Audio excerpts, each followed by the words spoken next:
우리가 읽어오는 여러 장에 거쳐서 우리가 확인하는 내용은 유다의 마지막 최후에 관하여 선지자 예레미야에게 주어졌던 여러 말씀들이 기록이 됩니다. 이것이 39장, 오늘 우리가 읽은 39장까지 표현이 되고 있습니다. 우리가 어제 읽었던 38장의 내용에 우리가 함께 생각했던 부분들은 예레미야가 당시 사람들에게 하나님의 뜻을 따라서 참 많은 협박과 위협과 공갈을 당하고 박해를 당하는 중에도 하나님께서 그 백성들에게 하라신 그 말씀을 가감없이 두려움 없이 그 말씀을 전했습니다. 유다 말기에 하나님의 뜻이 무엇인가, 그 백성들에게 살 길이 무엇이라고 말씀하시고 그들이 망할 길이 무엇인가를 하나님이 말씀해 주셨을 때 그것을 그대로 전하게 됐죠. 이 유다의 고관들은 예레미야의 말을 매국노처럼 여겨서 그를 왕에게 고소하고 이 예레미야를 빠져나올 수 없는 토구 속으로 집어넣고 또 진흙구덩이죠. 지두구덩이에 집어넣어서 예레미야를 결국 죽이려고 하는 일을 하게 됐을 때 오늘 우리가 읽은 말씀에도 등장하는 이 왕에 내세웠던 구스 출신의 사람, 에티오피아 사람 에벤멜렉이 이 왕에게 이 사실을 보고합니다. 이러다가 선지자 예레미야가 죽습니다. 하니까 30명을 데리고 가서 그를 건져내도록 왕이 허락을 해주게 되고 이 에벤멜렉은 이 진흙구덩이에 빠져있는 예레미야를 건져냅니다. 그리고 이 예레미야와 시드기야 왕 사이에 대면이 있게 되었어요. 어떤 대면이었습니까? 시드기야가 예레미야에게 물어요. 내가 너에게 이르는 말을 한마디도 빼지 말고 그대로 말해달라. 이렇게 요구를 하고서는 어떻게 되는가 하는 이야기들을 또 물어요. 역시 예레미야의 대답은 동일합니다. 하나님의 뜻은 바벨론에 순복하라고 하는 것이다. 그렇게 하면 하나님께서 왕의 마지막을 백성들의 그런 슬픔과 애도 속에서 평안히 죽게 해주시겠다. 이렇게 하지만 만약에 그렇지 않게 된다면 하나님께 큰 화를 당한다고 하셨다. 이렇게 역시 대답을 해주게 됩니다. 시드기야는 그 말이 분명히 그렇게 되리라 하는 생각은 하면서도 여전히 그는 하나님의 말씀을 듣고 마지막에 그 생각을 바꾸는 것보다도 자신 처해져 있는 상황과 또 당시의 신하들이나 백성들 그리고 먼저 포로로 끌려가 있는 바벨론에 있는 자기 백성들에게 조롱과 멸시를 당할 것을 두려워한 나머지 이 끝까지 하나님의 말씀을 듣지 않는 태도를 보였던 것입니다. 그 결과가 어떻게 됐는가? 이제 오늘 우리가 있는 39장의 그 결과가 어떻게 되었는가를 그대로 보여줍니다. 역사적인 사실을 분명히 말해요. 예루살렘 성이 어떻게 해서 얼마나 기간 동안에 결국은 함락이 되고 말았는가 하는 내용들을 소개합니다.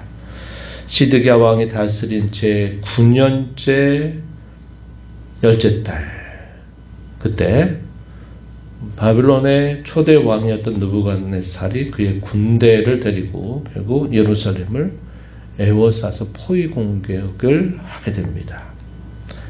그러다가 제11년 넷째 달 아홉째 날에 마침내 성이 함락되면서 예루살렘 성이 결국 무너져 내리고 또 예루살렘에 사는 집들이 다 불타게 되는 그런 일이 있게 되면서 결국 유다가 패망하게 된 것입니다.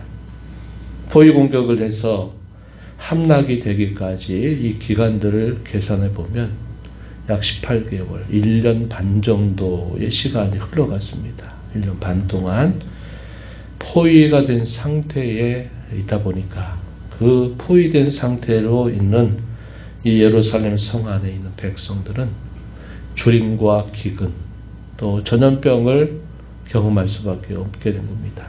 먹을 것이 떨어지게 되고 양식이 떨어지니까 먹을 것들은 무엇이든지 잡아 먹으려고 하고 심지어는 사람까지도 잡아먹는 그런 처참한 광경이 펼쳐지게 되니까 그곳에 또 전염병이 계속 돌겠죠. 그러다가 마침내 18개월 만에 예루살렘 성이 완전히 함락되고 무너져 내리는 일이 있게 됩니다. 그때에 이 무너질 처음에 이 시드기야 왕이 그의 신하 군사들을 데리고서 도망을 치는데 밤늦게 밤이 깊어갈 때에 도망을 칩니다. 바벨론의 군사들이 에워싸고 있는데 그걸 모를 리 없죠. 그래서 따라가서 결국 여리고 평원에서 이 시드기야 왕을 잡아서 어디로 데려갔느냐? 바벨론의 왕이 있는 느부갓네살 앞에 그를 데려갑니다. 시드기야가 보는 그 눈앞에서 그의 아들들은 다 죽임을 당하게 되고 유다의 모든 귀족들, 신하들도 역시 다 그 자리에서 죽음을 당하게 됩니다. 그리고 시드기야의 눈은 빼게 되죠. 눈을 빼서 사슬로 그를 결박해서 바벨론으로 옮겨가는 그런 처참한 결과를 맞게 됐다. 이렇게 성경이 말해줍니다. 우리가 읽은 6절과 7절 말씀에 소개가 되고요. 갈대아인들은 왕궁과 백성들의 집을 불살랐고 예루살렘의 성벽을 다 헐어버린 것입니다. 이것은 예레미야가 예고했던 그대로 이루어진 일입니다. 당시의 사령관이었던 느부사라단이 성중에 남아있는 백성 그리고 그 자리에서 항복하는 이 유다 백성들 그리고 남은 백성들을 잡아서 바벨론으로 끌고 갑니다. 이게 이제 마지막 세 번째 패망을 당한 다음에 끌려가는 그런 결과죠. 그리고 빈민들을 그곳에 남겨둡니다. 이제 황폐해진 그 예루살렘에 남겨두고 그들로 포도원과 밭을 경작하도록 남겨두고 다 이제 포로로 끌려가게 되는 결과가 있게 된 겁니다. 이게 우리가 읽은 본문 1절부터 10절까지의 내용이 소개하고 있는 부분이 되겠어요. 한편 이 예레미야는 시위대 안에 갇혀 있었던 예레미야는 어떻게 했느냐? 이 느부갓네살 왕이 이 예레미야에는 선대를 하면서 그를 해하지 말 것이고 그가 너희에게 말한 것은 다 그대로 그의 말대로 해라 하는 그런 명령을 내리게 됩니다.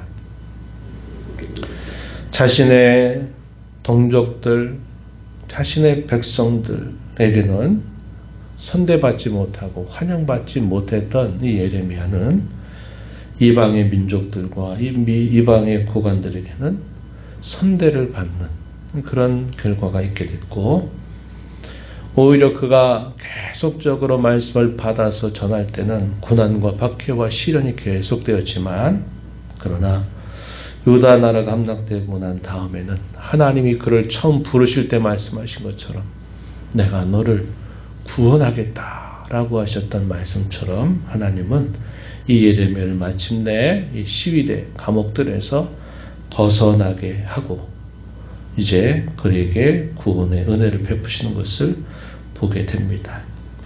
한편 이 예레미야를 보존하기 위해서 애를 썼던 내시였던 에벤멜렉에게 하나님께서 그에게 특별한 약속을 주신 내용들이 소개가 되는데 오늘 우리가 읽은 말씀 중에 15절부터 마지막 절 내용에 소개가 되죠. 바로 이러한 일이 있기 직전이었습니다. 에벤멜렉이 30명의 사람들을 데리고 이 진흙구덩이에 빠져있는 예레미야를 건져내는 일에 앞장서고 했던 것은 다른 모든 사람들은 예레미야의 말에 대하여 믿지 않고 매국노 취급을 했지만은 이 에벤멜렉만큼은 그가 한 말이 참되다라는 사실을 믿었고 그래서 그 예레미야를 죽여서 안 된다 하는 것을 간청하면서 예레미야를 도왔던 인물이죠. 그에 대해서 하나님께서 이런 약속이 주어집니다. 그날에 너를 구원하리니 내가 두려워하는 사람들의 손에 넘겨지지 않을 것이다. 이렇게 말합니다. 18절 마지막 절에 내가 반드시 너를 구원할 것이다. 그 이유는 네가 나를 믿었기 때문이다. 여호와의 말씀이니라. 이렇게 그에게 하나님의 약속이 주어졌습니다. 그 약속이 주어지자마자 마침내 이 에벤멜렉은 하나님의 약속대로 그에게는 해가 미치지 않는 그런 구원을 경험하게 되는 그런 결과를 그가 얻게 되었다. 이렇게 본문은 우리에게 말해주고 있어요. 우리 본문 이 내용은 결국 하나님께서 말씀하시고 경고하시고 계속적으로 애원하셨던 그 말씀을 거절했던 그들에게 하나님 말씀대로 하나님이 심판하시는 사건이 결국은 역사 속에서 펼쳐졌다 하는 사실이고, 그런 가운데서 결국 하나님은 예레미야와 또 그 말씀을 믿었던 에벤멜렉과 같은 이런 인물들에게는 화가 미치지 않도록 구원의 은혜를 베풀어 주셨다 하는 사실을 우리가 확인하게 된 것입니다. 그 전까지는 반대의 경우였죠. 반대의 경우였습니다. 그런 일이 닥치기 전에는 예레미야는 계속 왕과 그 동족들에게 박해를 당하고 미움거리가 되고 조롱거리가 되고, 그래서 많은 어려움을 감당했던, 고난을 당했던 그런 삶을 살았어요. 그런데 하나님이 말씀하신 그 때가 되니까 상황이 역전이 된 겁니다. 결국 말씀대로 이루어졌다는 사실을 우리가 보게 돼요. 이것은 역사 속에서 있었던 하나의 굵직하고 선명한 사건이었습니다. 우리가 이걸 통해서 확인하는 것은 하나님이 정하신 어떤 때가 되기까지는 상황이 반대처럼 보여질 때가 참 많아요. 그러나 하나님이 말씀하신 그 때가 이르게 되면 하나님의 말씀대로 모든 상황이 이루어지게 되고, 그 전까지 있었던 여러 상황들이 역전이 되는 그런 결과를 하나님이 경험하게 하신다고 하는 사실이죠. 우리가 살아가는 삶도 이와 비슷한 삶이 계속된다는 것을 우리가 기억해야 합니다. 우리가 읽은 바와 같이 상황 때문에 하나님 말씀을 듣지 않았던 시드기야, 사람들을 더 두려워하고 사람들에게 멸시와 조롱당한다고 하는 것을 두려워하면서 하나님의 말씀을 결국 듣지 않았던 그 시드기야에게는 결국 하나님이 말씀하신 때가 되니까 이제 돌이킬 수 없는 큰 심판이 그에게 닥치게 되었다 하는 사실이고, 그 말씀을 말할 때마다 동족들에게 미움을 받고 고난과 어려움을 당했던 이 예레미야의 경우는 결국 하나님의 때가 되니까 결국 하나님의 구원의 손길을 그에게 보여주신다고 하는 것이죠. 우리가 일상 속에서 어떻게 살아야 될까요? 우리가 여러 상황이나 또 사람들과의 관계 속에서 하나님 말씀보다도 다른 사람을 더 두려워하고 하나님 말씀 듣기를 주저하게 되는 일들을 우리가 늘 조심해야 되는구나 하는 것을 보게 됩니다. 하나님이 한편으로는 벌하시고 한편으로는 심판하시는 일들은 계속 역사 속에서 반복되는 일이고, 우리가 살아가고 있는 우리가 살아가고 있는 일상 속에서도 이런 하나님의 구원과 심판의 일들은 계속되는 이야기라는 사실들을 우리는 기억해야 합니다.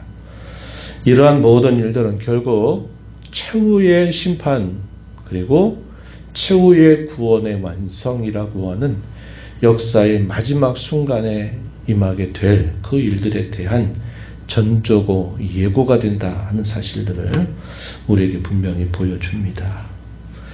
구원을 약속받은 하나님의 자녀가 된 사실들을 우리가 늘 마음에 깊이 새기고 감사하면서 우리가 그 구원에 약속받은 자답게 우리가 이 땅을 살아가는 길은 상황이나 사람을 두려워하는 것이 아니라 하나님의 말씀을 붙들고 살아가는 것이 우리에게 얼마나 중요한가 하는 것을 우리가 마음에 새기면서 매일매일 선택의 기로 앞에 서 있는 저와 여러분이 그저 내 하고 싶은 대로 할 것인가, 상황에 따라서 결국 그렇게 상황에 순응하며 살 것인가, 아니면 하나님의 말씀을 따라서 내가 결단하고 순종할 것인가 하는 그런 갈림길 앞에서 우리는 그의 말씀을 붙들고 그의 말씀을 믿는 그 믿음을 가지고 우리는 살아가야 된다 하는 것을 우리 마음에 깊이 새겨야 하겠습니다.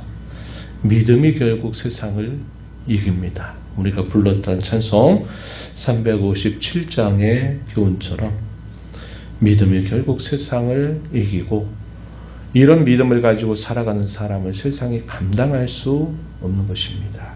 이런 믿음을 선물로 받은 것을 감사하면서 이 믿음 붙들고 우리 현실과 상황을 말씀 따라 굳게 살아가는 저와 여러분 되기를 진심으로 바랍니다. 하나님 아버지 감사합니다. 지난밤에도 저에게 힘을 주시고 이 새벽 시간 저희들을 깨워주셔서 오늘도 아버지 앞에 저희의 걸음을 인도해 주시며 앞서 행하시며 주시는 말씀을 저희 마음에 또다시 새기게 하시며 감사합니다.